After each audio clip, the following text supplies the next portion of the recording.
Welcome to Stocking the Pantry with Hal. It's a series of videos, articles, and ramblings produced in partnership between the Point Defiance Ruston Senior Center and the Center for Food Preservation Arts.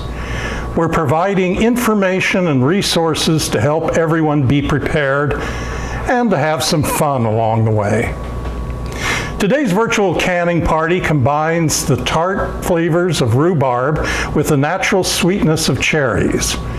Right now they're both fresh and abundant, but this is a perfect recipe to be made during winter from frozen fruit.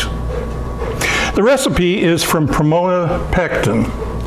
Now, Pomona pectin is a pectin that is made from citrus peels, which allows you to be able to make a very low or completely no sugar recipe, and it has greater flexibility.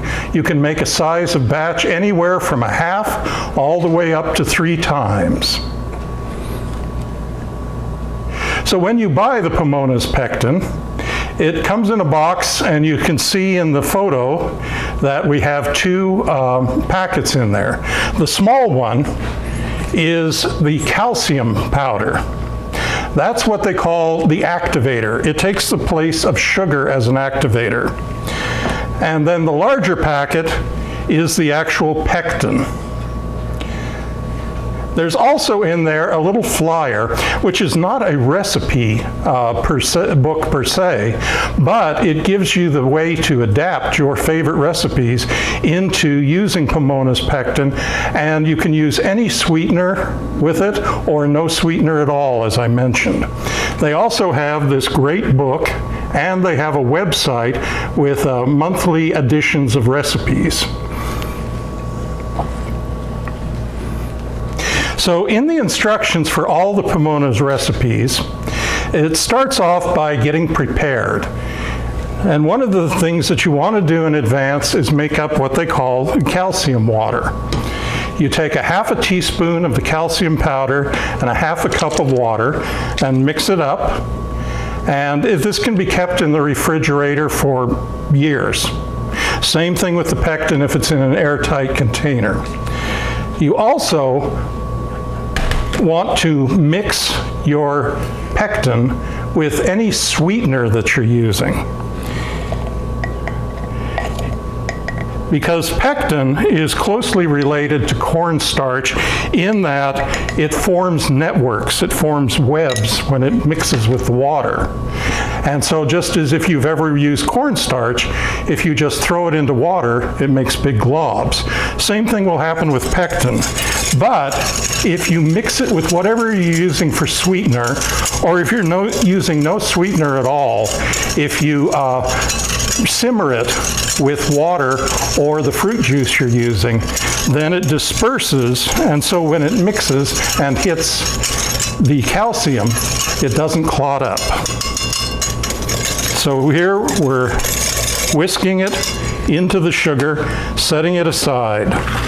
So the product we're going to be making 2 jars of this rhubarb and cherry jam.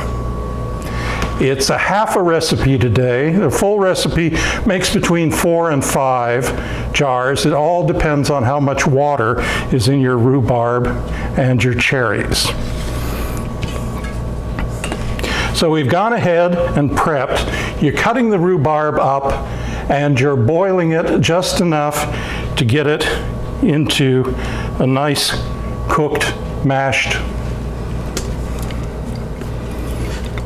And the cherries, in this case,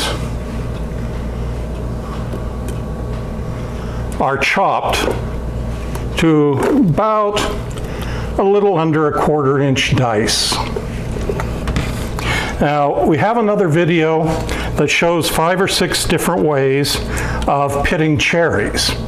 This would be one that would be perfect recipe for using the knife and just cutting them up right off the seed, or gently crushing them like you would a garlic clove.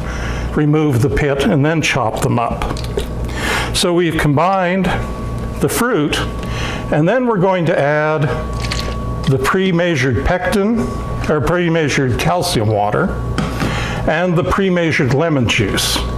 And one of the little warnings is you should always use a commercially prepared lemon juice rather than when you're making something to can, because you want to make sure the acidity is stabilized.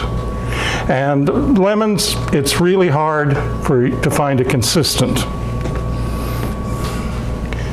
So we're going to be adding in that pre-mixed. And this is an induction burner.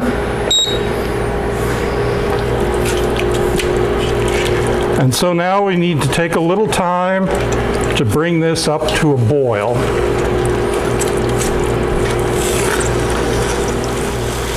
So it's always good to have a little water handy. This is a particularly thick rhubarb puree, so you want to smooth it out.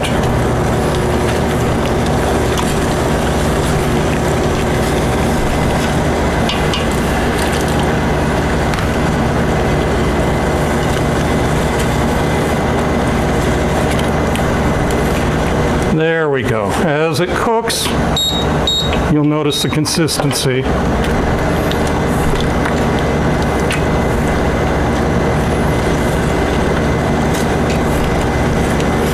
And it'll probably be another 2 or 3 minutes before it's cooked.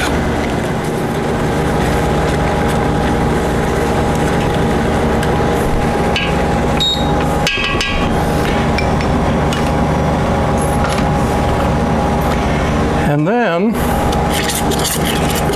we stir in the sugar and pectin, and it will immediately start to thicken up.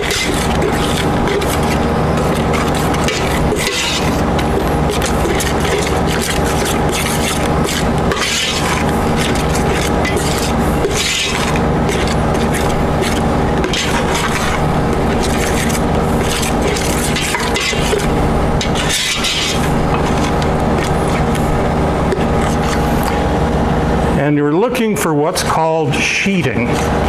That's when you know the pectin has worked, because it basically sheets a spoon. Now, the best way is also with a plate test, which this would have been in a freezer. But you can see that even without being in a freezer, it's definitely going to set up. If for some reason it doesn't appear to be working, bring the heat back up and you'd add a little more calcium water.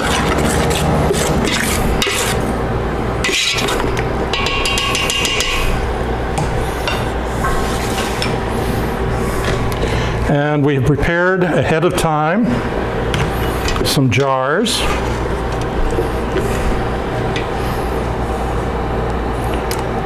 And I love, you can do this, in fact the best way would be with a funnel, but we have such a small batch that we can just pour it in.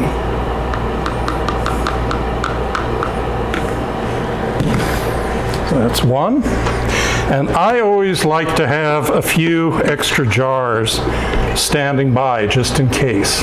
Because as I mentioned, the exact amount you get out of it depends how much water content are in the cherries and the rhubarb. But there are very few ingredients in this, so the cherry and rhubarb flavors really rise to the top. It's very fresh.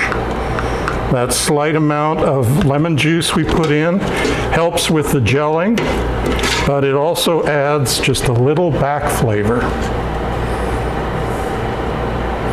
And this can be done as a refrigerator product, or it can be water bath canned. And we're going to make this a refrigerator product today. We'll be doing a whole separate video on water bath canning if you're unfamiliar with it.